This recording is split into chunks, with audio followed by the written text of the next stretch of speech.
Hello, welcome to today's video. This is the first video in the main series that I'm creating about starting with survival prepping and homesteading issues like having the right knives just to start off with.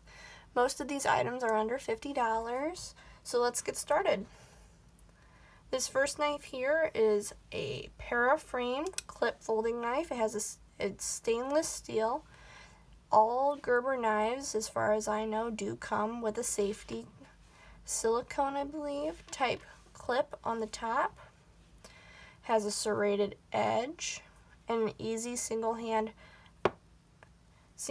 opening feature, and it's frame locked, so it might be a little harder to close for people who don't have quite enough strength or have issues with grasping the middle clip, but other than that, it's pretty simple with the opening. It only takes one hand for the most part, and that's the Gerber Paraframe 2 clip folding knife.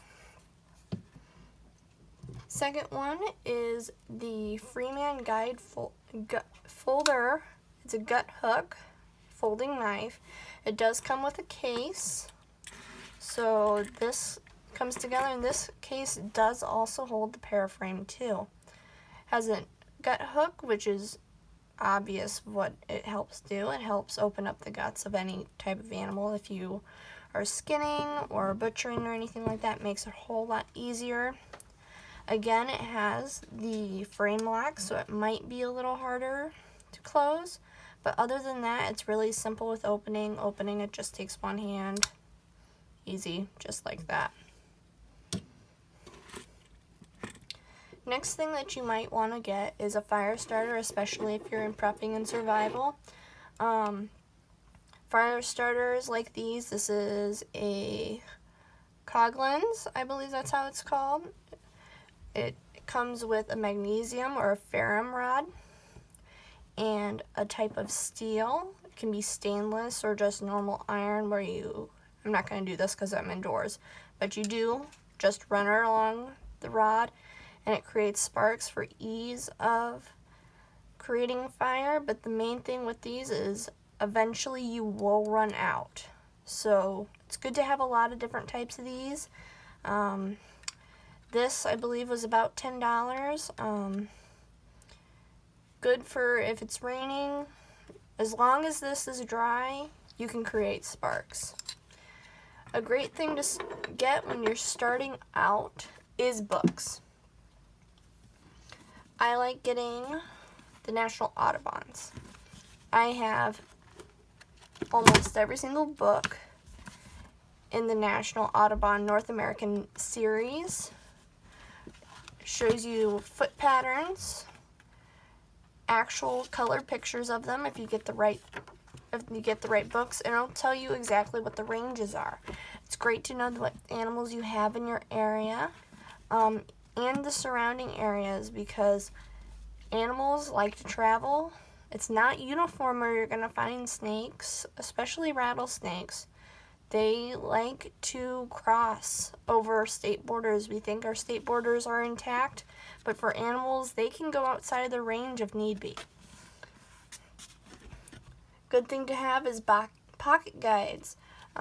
This is a normal one, small pocket guide. Comes in many different varieties. This one just has seasonal star charts, which is good, especially if you're navigating at night and you don't have a compass. And this one, pretty standard, has scat and tracks and signs of animals even. And most of these are in color. A good thing to have, especially if you are into the survival and the prepping, along with the Audubon, is Sibley. They do a lot of birding. As you can see with some of this tear and wear here, I've had this for a number of years. Haven't been good at keeping on my notes, as you can see, but it is a great just field guide, especially if you do have the Audubon.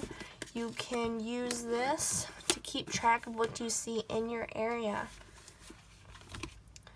And the final book that I'm going to go over today it's a smaller book. It's one of the first books I got when I started. That was about 5 years ago now. Survival Techniques by Alexander Stilwell. It's by Amber Publishing. I believe when I bought this, it was about $10-15. I'm actually rather nice to this book. It has diagrams of almost everything. Shows you vegetation stills, different types, what you can do, different areas. It shows tropics, survival at sea, survival in the desert, and just basic equipment. So this is a great book to get you started. It gives you diagrams of trees. Arrowroot is very important, especially in my area. But this is pretty much a lifesaver. I have used this book for years. I've brought this camping with me when I have gone camping. I've taken this to school. People have thought nothing of it. It looks pretty plain. It's a plain book, so people won't be thinking anything of it. There are some books out there that do have flashy covers, but biggest thing is if there's a flashy cover book and you want to read it in public, go gray man style and just take off the cover. If it's a hard cover, it's probably going to have something like this on the outside. Best way to read the book, and of course, if somebody does get curious, you can just tell them what it is and say whatever you want to say about it. If you want to be open about it, you can be open about it, and if you want to be a little closed about it, just saying that you're curious, you can go ahead and do that.